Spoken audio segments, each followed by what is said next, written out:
நீதிமொழிகள் 6ஆம் அதிகாரம் 26ஆம் வசனம் சொல்லுகிறது, விபச்சாரியானவள் அருமையான உயிரை வேட்டையாடுகிறாள். விபச்சாரி மட்டுமல்ல, விபச்சாரக்காரன் மட்டுமல்ல, தேவனுடைய சித்தத்துக்கு விரோதமான ஊழியக்காரர்களும் தங்கள் விசுவாசிகளின் உயிர்களை வேட்டையாடுகிறார்கள்.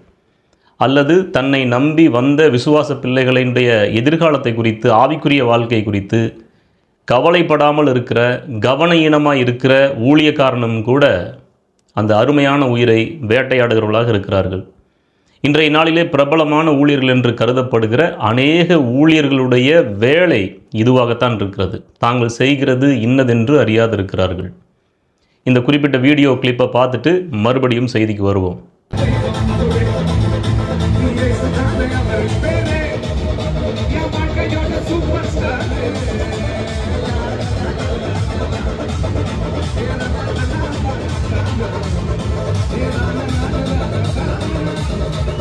இங்கே மிக பயங்கரமாக ஆடிக்கொண்டிருக்கிற குழந்தைகள், பள்ளி குழந்தைகள், பெண்கள், ஆண்கள் குழுவாக ஆடிக்கொண்டிருக்கிறத பார்க்கும்போது ஏதோ ஒரு இடத்துல ஒரு பொழுதுபோக்குக்காக ஆடுகிற ஆட்டம் என்று நினைத்து கொள்ள வேண்டாம்.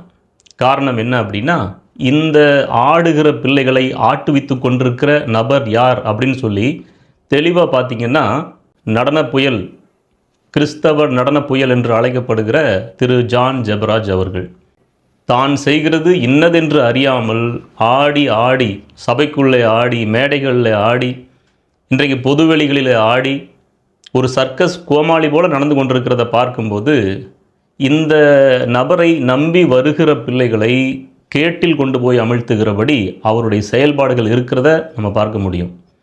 ஏதோ ஒரு ஸ்கூலில் செய்தி கொடுக்க கூப்பிட்ருக்காங்க, வர்ஷிப் பண்ண கூப்பிட்ருக்காங்க, சரி போய் செய்ய வேண்டியதை செய்யணுமே. ஒருவேளை அது கிறிஸ்தவ பள்ளிக்கூடமாகவே இருந்தாலும் அந்த பள்ளிக்கூடத்தில் கிறிஸ்தவர்களை தாண்டி அநேக இந்துக்கள் வந்திருப்பாங்க, இஸ்லாமியர் வந்திருப்பாங்க, கிறிஸ்தவர் அல்லாத எத்தனையோ ஸ்டூடெண்ட்ஸ் அங்கே வந்திருப்பாங்க.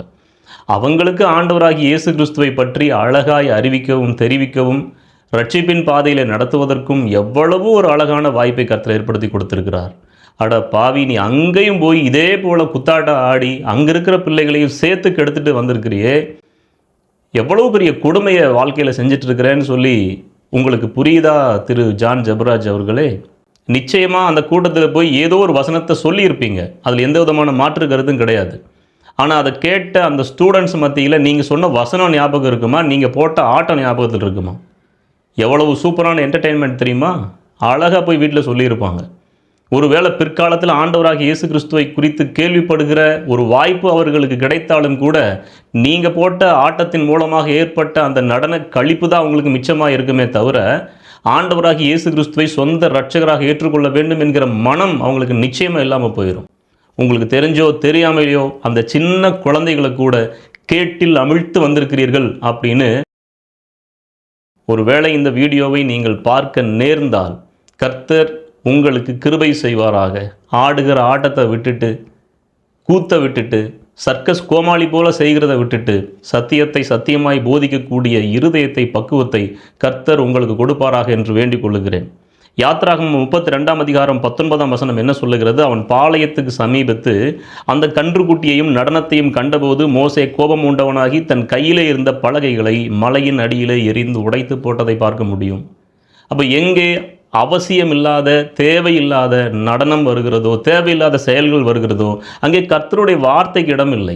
தேவன் தம்முடைய கையினாலே எழுதி கொடுத்த கற்பலகைகளை உடைத்து போட்டு என்று சொல்லி பார்க்கிறோம். அப்போ தேவனுடைய வார்த்தைக்கு உங்களுடைய அசிங்கமான, அருவருப்பான செயல்களுக்கு நடுவே இடமில்லை. பழைய ஏற்பாட்டில் தாவீது ஆடினார், அவன் ஆடினா, இவன் ஆடினான்னு சொல்லி நல்ல உதாரணங்களை காண்பிக்கிறீங்களே, பழைய உடன்படிக்கையில் அதெல்லாம் முடிஞ்சு போச்சுன்னு உங்களுக்கு தெரியாதா? புதிய உடன்படிக்கைக்கு கீழே ஆண்டவராக இயேசு கிறிஸ்துவின் ரத்தத்தினால நீங்கள் மீட்கப்பட்டு ரட்சிக்கப்பட்டிருக்கிறீங்களா? அப்படி ரட்சிக்கப்பட்டுட்டா பழைய உடன்படிக்கைக்குரிய எல்லாம் ஒளிந்து போயிட்டு அப்படின்னு சொல்லி உங்களுக்கு தெரியாதா? அப்புறம் ஏன் பழைய உடன்படிக்கைக்குள்ளே இருக்கிற அந்த டான்ஸை பிடிச்சிக்கிட்டு இருக்கிறீங்க? காசு, பணம், தசம பாகம்னு சொல்லி பிடுங்கி தள்ளிட்டு இருக்கிறீங்க.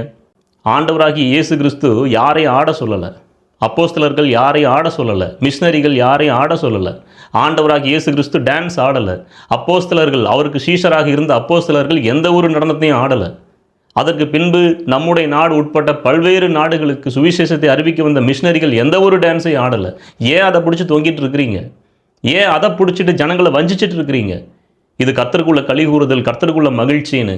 ஆண்டவருடைய வார்த்தையினால் ஏற்படாத மகிழ்ச்சி வேறு எந்த ஒரு வகையில் ஏற்பட்டாலும் அது பாவத்துக்கு நேராகவும் பாதாளத்துக்கு நேராகவும் தான் நிச்சயமாக இருக்கும் அப்படிங்கிறத நம்ம அறிந்து கொள்ள வேண்டியது அவசியம். மத்தேயு 18:3 ஆண்டவராக இயேசு சொன்னார், நீங்கள் மனம் திரும்பி பிள்ளைகளைப் போல் ஆகாவிட்டால். அப்போ அந்த பிள்ளைகளை கர்த்தர் எந்த நிலைமையில் வச்சு பார்க்குறாரு தெரியுமா? கள்ளம் கபடம் அற்ற நிலைமையில் வச்சு பார்க்குறாரு. அப்படி ஆகாவிட்டால் பரலோக ராஜ்யத்தில் பிரவேசிக்க மாட்டீர்கள் என்று மெய்யாகவே உங்களுக்கு சொல்லுகிறேன் அப்படின்னு சொன்னார். 18:6 சொல்றாரு, என்னிடத்தில் விசுவாசமாக இருக்கிற இந்த சிறியரில் ஒருவனுக்கு இடரல் உண்டாக்குகிறவன் எவனோ அவனுடைய கழுத்தில் ஏந்திர கல்லை கட்டி சமுத்திரத்தின் ஆழத்திலே அவனை அமிழ்த்துகிறது அவனுக்கு நலமாயிருக்கும் அப்படின்னாரு. அப்போ ஆண்டவராகி இயேசு கிறிஸ்து இன்றைக்கு வந்தாலும் ஒரு ஏந்திர கல்லை கொண்டு வந்து உங்கள் கழுத்தில் கட்டி சமுத்திரத்தின் ஆழத்தில் போடுறதுக்கு ஆயத்தமாக இருப்பாரே தவிர, தம்பி, ரெவரண்ட், டாக்டர், பாஸ்டர், எனக்காக எவ்வளவு அழகாக நீங்கள் டான்ஸ் ஆடினீங்க, எவ்வளவு அழகாக நடனம் ஆடினீங்க, எவ்வளவு பேரை நீங்கள் டான்ஸ் ஆட வச்சிங்க அப்படின்னு சொல்லி மெச்சிக்கிட்டு ஜீவ கிரீடத்தை தூக்கி உங்கள் தலையில் வைப்பாங்கன்னு நினைக்கிறீங்களா? ஒருபோதும் கிடையாது. நல்லது உண்மையும் உத்தமம் உள்ள ஊழியக்காரனே, கொஞ்சத்தில் உண்மையாக இருந்தாயின்னு உண்மையையும் தாழ்மையும் பரிசுத்தத்தையும் நீதியும் தான் ஆண்டவராக இயேசு கிறிஸ்து மெச்சிக்கொள்வாரே தவிர நீங்கள் ஆடுற ஆட்டத்தை ஒருபோதும் கிடையாது. நீங்கள் போடுற காசு, பணம், தசம பாகம், அதை குறித்த செய்திகள், செழிப்பு உபதேசங்கள் இவைகளை குறித்து கிடையாது. ஒருவேளை இப்படிப்பட்ட தவறுகளை கண்டும் காணாமலும் நாம் சென்று கொண்டிருப்போம் என்றால், அதை குறித்து விழிப்புணர்வை ஏற்படுத்த தவறுகிறோம் என்றால் நாங்களும் பாவம் செய்கிறோம் என்று சொல்லி அர்த்தம். மத்தேயு 18:14 சொல்லுகிறது, இவ்விதமாக இந்த சிறியரில் ஒருவனாகிலும் கெட்டு போவது பரலோகத்தில் இருக்கிற உங்கள் பிதாவின் சித்தம் அல்ல. அப்போ நீங்கள் என்ன செஞ்சிட்டு இருக்கிறீங்க? உங்கள் டான்ஸ் மூலமாக சிறியவர்கள், எளியவர்கள் கெட்டு போகும்படி செய்து கொண்டிருக்கிறீர்கள். இது தேவனுடைய சித்தத்துக்கு விரோதமான ஒன்று அப்படிங்கிறத புரிந்து கொள்ளுங்கள். ரோமர் 14:21 சொல்லுகிறது, மாம்சம் புசிக்கிறதும் மதுபானம் பண்ணுகிறதும் மற்றெதையாகிலும் செய்கிறதும் உன் சகோதரன் இடறுகிறதற்காவது தவறுகிறதற்காவது பலவீனப்படுகிறதற்காவது ஏதுவாயிருந்தால் அவைகளில் ஒன்றையும் செய்யாமல் இருப்பதே நன்மையாயிருக்கும். அப்போ நீங்கள் கொஞ்சம் கூட யோசிக்க மாட்டிங்களா? நான் டான்ஸ் ஆடுறது நன்மையா தீமையா? தீமைன்னு எடுக்கிறவங்க எடுத்துகிட்டு போகிறாங்க, நான் ஆடிட்டு போகிறேன் அப்படின்னு சொல்லி எடுத்தால் அது நீங்கள் செய்கிற மாபெரும் தவறாக இருக்கும். ஏன்னா ஒரு சகோதரன் இடறுகிறதற்காவது தவறுகிறதற்காவது பலவீனப்படுகிறதற்காவது உங்கள் நடனம் ஏதுவாக இருக்கும் என்றால் நீங்கள் பாவம் செய்கிறீர்கள். அப்போது அவசியம் இல்லாததை விட்டுவிட்டு ஆண்டவராகி இயேசு விரும்புகிறதை, பிதாவாகிய தேவன் விரும்புகிறதை, பரிசுத்த ஆவியானவர் உங்களுக்குள்ள அந்த அபிஷேகத்தை கொடுத்துருக்கிறார், இந்த அபிஷேகத்தை கொடுத்துருக்கிறாருன்னு சொல்கிறீங்களே, அவருடைய விருப்பம் என்ன, அவருடைய சித்தம் என்ன? இப்படி டான்ஸ் ஆடிக்கிட்டே போயிட்டு இருக்கிறது தானா? நம்பி வந்திருக்கிற சபை மக்களை ஆட வைத்து என்ஜாய் பண்ண வைக்கிறது தானா? இன்றைய தேதியில் தமிழ் கிறிஸ்தவ உலகத்தினுடைய மிகப்பெரிய என்டர்டெய்னர் நீங்கள் தான். திரு ஜான் ஜெபராஜ் அவர்கள் தான்.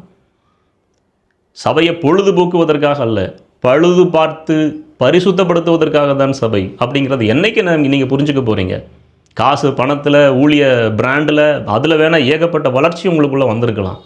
ஆனால் சத்தியம் அப்படிங்கிற அடிப்படையில் பார்க்கும்போது மாபெரும் இழி நிலையில் போய்கிட்டு இருக்குது உங்கள் ஊழியம் அப்படிங்கிறத மறந்து போயிடாதீங்க. ரோமர் 15:1 சொல்லுகிறது, அன்றியும் பலமுள்ளவர்களாகிய நாம் நமக்கே பிரியமாய் நடவாமல், நமக்கு என்ன பிடிக்குதோ, எனக்கு எது பெருசுன்னு தெரியுதோ அப்படி நடக்காமல் பலவீனருடைய பலவீனங்களை தாங்க வேண்டும்.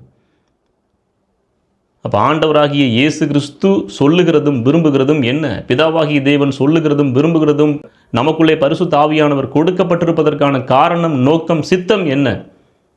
பரிசுத்தம் உள்ளவர்களாக இருக்க வேண்டும் என்பதே அவர் நம்மேல் வைத்திருக்கிற பெரிய சித்தம், விருப்பம் என்று நாம் என்றைக்கு புரிந்து கொள்வது? அந்த பரிசுத்தம் டான்ஸில் வந்துருமா, நடனத்தில் வந்துருமா, வாலிப பெண்களையும் வாலிப பசங்களையும் உற்சாகமாக ஆட வைக்கிறதுல வந்துருமா, அல்லது சத்தியத்தை சத்தியமாய் சொல்லி கொடுக்கறதுல வருமா? காசு பணத்தை பார்த்து ஓடாதீங்க. எங்கே போனாலும், எந்த ஊழியத்துக்கு போனாலும் உங்கள் பிரபலத்துக்காக காசு கொடுப்பாங்க, பணத்தை கொடுப்பாங்க. அதுக்காக போய் 4 டான்ஸை போட்டுட்டு இப்படிப்பட்ட குழந்தைங்களை கெடுத்துட்டு வராதிங்க தயவு செஞ்சு.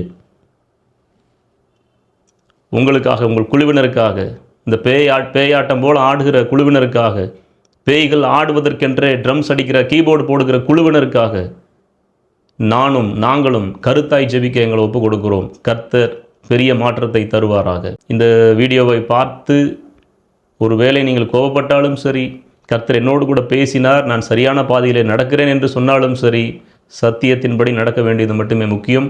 அப்படி நடப்பதற்கு கர்த்தர் நமக்கு கிருபை செய்யட்டும். திரு ஜான் ஜெபராஜ் அவருடைய குழுவினருக்கும் கிருபை செய்யட்டும். நாம் ஜெபித்துக் கொள்வோம். கர்த்தருடைய நாமம் மகிமைப்படட்டும். ஆமென்.